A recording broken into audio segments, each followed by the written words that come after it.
ओम नमः शिवाय। आज हम श्रावण मास महात्म्य के अध्याय 11 का वर्णन करेंगे, जिसमें हम रोटक तथा उदुम्बर व्रत का वर्णन करेंगे।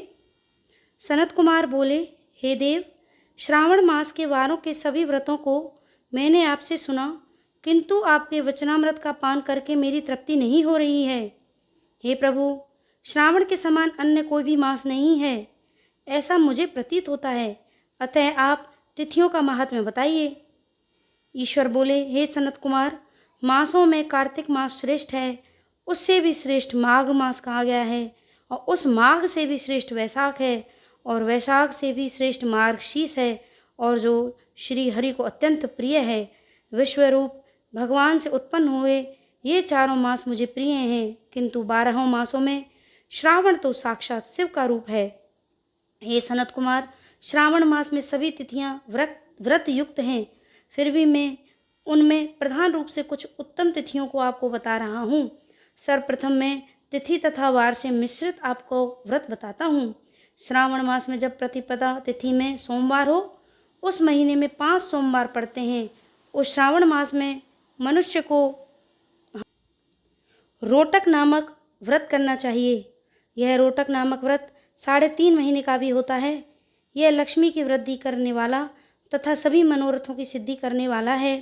हे मुनि, मैं उसका विधान बताऊंगा, आप सावधान होकर सुनिए।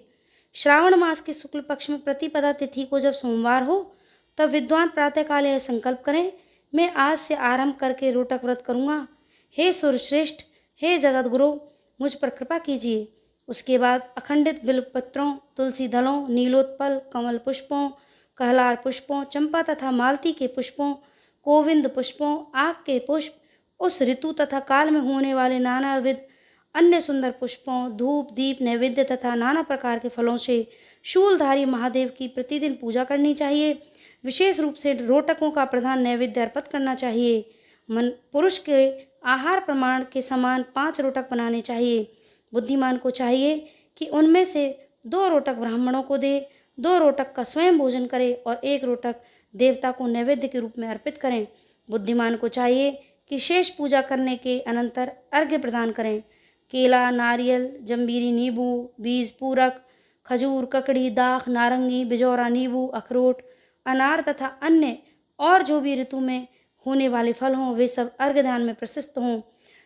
उस अर्घ्यदान का फल सुनिए। 7 समुद्र सहित पृथ्वी का दान करके मनुष्य जो फल प्राप्त करता है, वही फल विधान पूर्वक इस व्रत को करके वह पा जाता है। विपुल धन की इच्छा रखने वालों को यह व्रत 5 वर्ष तक रखना चाहिए। इसके बाद रोटक नामक व्रत का उद्यापन कर देना चाहिए। उद्यापन कृत्य के लिए सोने तथा चांदी के 2 रोटक बनाएं। प्रथम दिन अधिवासन करके प्रातःकाल शिव मंत्र के द्वारा घृत तथा उत्तम बिल्वपत्रों से हवन करें। हे तात, इस विधि से व्रत के संपन्न किए जाने पर मनुष्य सभी वांछित फलों को प्राप्त कर लेता है। हे सनत कुमार, अब मैं द्वितीया के शुभ व्रत का वर्णन करूंगा, जिसे श्रद्धा पूर्वक करके मनुष्य लक्ष्मीवान तथा पुत्रवान हो जाता है। औदुम्बर नामक यह व्रत पाप का नाश करने वाला है। शुभ सावन का महीना आने पर द्वितीया तिथि को प्रातःकाल संकल्प करके बुद्धिमान को विधि पूर्वक व्रत करना चाहिए। इस व्रत को करने वाला स्त्री हो या पुरुष सभी संपदाओं का पात्र हो जाता है। इस व्रत में प्रत्यक्ष गूलर के वृक्ष की पूजा करनी चाहिए, किंतु गूलर वृक्ष न मिलने पर दीवार पर वृक्ष का आकार बनाकर इन चारों नाम मंत्रों से उसकी पूजा करनी चाहिए। हे उदुम्बर, आपको नमस्कार है। हे हेम पुष्पक, आपको नमस्कार है। जंतु सहित फल से युक्त तथा रक्त अंड तुल्य फल वाले आपको नमस्कार है। हे अधिदेवता शिव तथा शुक्र की भी पूजा गूलर के वृक्ष में करनी चाहिए। इसके 33 फल लेकर 3 बराबर भागों में बांट लेना चाहिए। इनमें से 11 फल ब्राह्मणों को प्रदान करें, 11 फल देवता को अर्पण करें और 11 फलों का स्वयं भोजन करें। उस दिन अन्न का आहार नहीं करना चाहिए। शिव तथा शुक्र का विधिवत पूजन करके रात में जागरण करना चाहिए। हे तात, इस प्रकार 11 वर्ष तक व्रत का अनुष्ठान करने के बाद व्रत की संपूर्णता के लिए उद्यापन करना चाहिए। सुवर्ण में फल, पुष्प तथा पात्र सहित एक गूलर का वृक्ष बनाएं और उसमें शिव तथा शुक्र की प्रतिमा का पूजन करें। उसके बाद प्रातःकाल होम करें। गूलर के शुभ, कोमल तथा छोटे छोटे 108 फलों से तथा गूलर की समिधाओं से तिल तथा घृत सहित होम करें। इस प्रकार होम कृत्य समाप्त करके आचार्य की पूजा करें। उसके बाद सामर्थ्य अनुसार 100 अथवा 10 ब्राह्मणों को भोजन कराएं। हे वत्स, इस प्रकार व्रत किए जाने पर जो फल होता है उसे सुनिए। जिस प्रकार यह गूलर का वृक्ष बहुत जंतु युक्त फलों वाला होता है, उसी प्रकार व्रतकर्ता भी अनेक पुत्रों वाला होता है और उसके वंश की वृद्धि होती है। यह व्रत करने वाला सुवर्ण में पुष्पों से युक्त वृक्ष की भांति लक्ष्मीप्रद हो जाता है।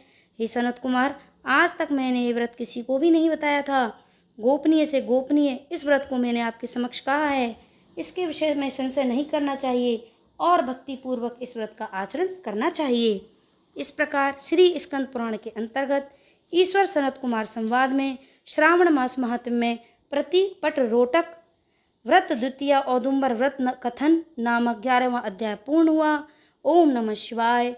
हर हर शंभु।